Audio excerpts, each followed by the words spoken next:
Boa tarde a todos. Iremos falar sobre a Síndrome de Usher. Será apresentado por mim, Anne Gabriele de Oliveira Ferreira, e pela Tainá Franco Almeida.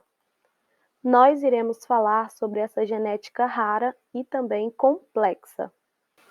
Nós iremos abordar o que é Síndrome de Usher, como que ocorre, os tipos de Síndrome de Usher que existem, o diagnóstico, a incidência no mundo, se existe tratamento e como a síndrome é transmitida.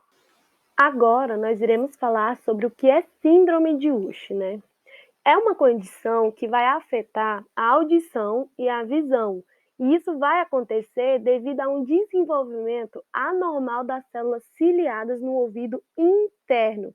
Então, isso vai resultar em surdez ou então na perda auditiva, que geralmente é moderada a profunda desde o nascimento, ou então, em alguns casos, né, no caso, alguns tipos de síndrome de Usher, que vai ser falado à frente, pode se manifestar na adolescência ou então mais tarde. Então, pessoal, ela também pode causar sérios problemas de equilíbrio devido ao desenvolvimento anormal das células ciliadas vestibulares, ou seja, né, as que são responsáveis por detectar a gravidade e o movimento da cabeça. Então, imagino tanto que isso pode ser desafiador para as pessoas que são afetadas com esta síndrome. Agora nós iremos falar sobre a retinite pigmentosa, que ela vai ser uma condição ali que vai acompanhar a síndrome de Usher. Ela vai causar, pessoal, a cegueira noturna e a perda da visão periférica. E isso vai ser devido à degeneração progressiva das células da retina. Ou seja, né, aquela parte sensível à luz do fundo dos nossos olhos que é crucial para a nossa visão. Então, gente, à medida que a retina pigmentosa progride no nosso campo de visão, ela vai se estreitando até que vai restar apenas com a visão central, que é chamada de visão de túnel. Essas que vocês estão vendo nessa imagenzinha à direita de vocês. Então, o cisto da mácula e catarata, ela também pode contribuir para o declínio precoce da visão central em pessoas que têm a síndrome de Usher. Então, vocês imaginam o tanto que é desafiador para as pessoas que vivem com essa condição. Agora nós iremos falar sobre o que causa a síndrome de Usher. Então, pessoal, a síndrome ela é hereditária, ou seja, né, ela é transmitida de pai para filho por meio dos genes. Cada pessoa que herda duas cópias de um gene, um de cada pai, às vezes os genes são alterados ou então mutados. Os genes mutantes, eles podem fazer com que as células elas se desenvolvam ou haja de forma anormal. Então, a síndrome de Usher ela é herdada como um distúrbio autossômico recessivo, ou seja, o autossômico significa que os homens e mulheres eles têm as mesmas probabilidades de ter um distúrbio e a mesma probabilidade de transmiti-lo a uma criança de ambos os sexos. E o recessivo vai ser que a condição ocorre apenas quando uma criança herda duas cópias do mesmo gene defeituoso, uma de cada pai. E assim, uma pessoa com o gene Usher anormal não tem o distúrbio, mas é um portador que tem 50% de chance de transmitir o gene anormal para cada filho, quando dois portadores com o mesmo gene mutante da síndrome de Usher têm um filho junto. E cada nascimento possa ter a probabilidade de uma chance em 4 de ter um filho que não tem a síndrome de Usher nem é portador, duas chances em 4 de ter um filho portador não afetado, ou então uma chance em 4 de ter um filho com síndrome de Usher. Agora nós iremos falar sobre as características dos tipos de síndrome de Usher, pois existem 3 tipos. A tipo 1, ela tem a perda auditiva profunda ou então a surdez no nascimento. E a tipo 1, ela tem graves problemas de equilíbrio. Muitos podem obter pouco ou então nenhum benefício com o aparelho auditivo, mas eles podem ser candidatos a um implante cóclea, que é um dispositivo eletrônico que pode ali fornecer uma sensação de som para aquelas pessoas com perda auditiva severa ou então a surdez. Os pais eles devem procurar médicos ou então profissionais da saúde auditiva para assim determinar as opções de comunicação para os seus filhos. A intervenção ela deve começar prontamente, porque ali o cérebro ele está mais receptivo para aprender a linguagem, seja ela falada ou então sinalizada.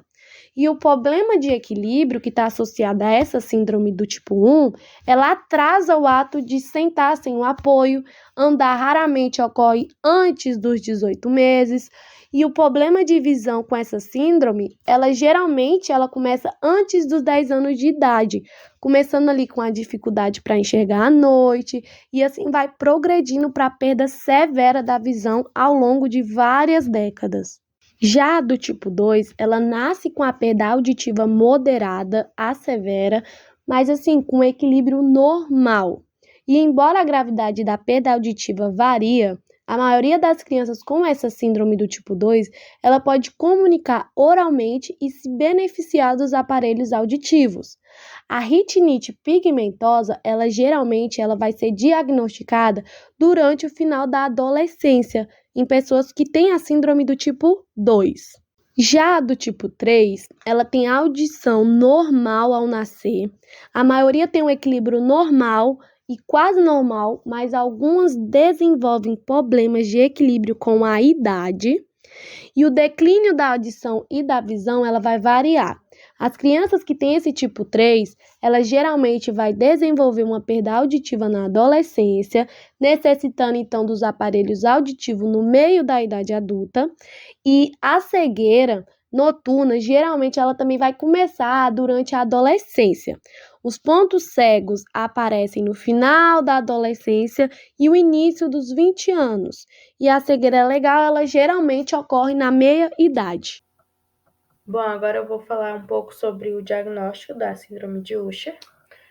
Para que seja realizado um diagnóstico, os médicos responsáveis pelo paciente irão realizar uma avaliação no histórico familiar, onde irão observar se há incidências na família e se o indivíduo apresenta alguns sintomas da síndrome. Vale lembrar que o diagnóstico precoce ele pode contribuir para o tratamento mais eficaz e, além disso, são realizados testes de audição, equilíbrio e visão.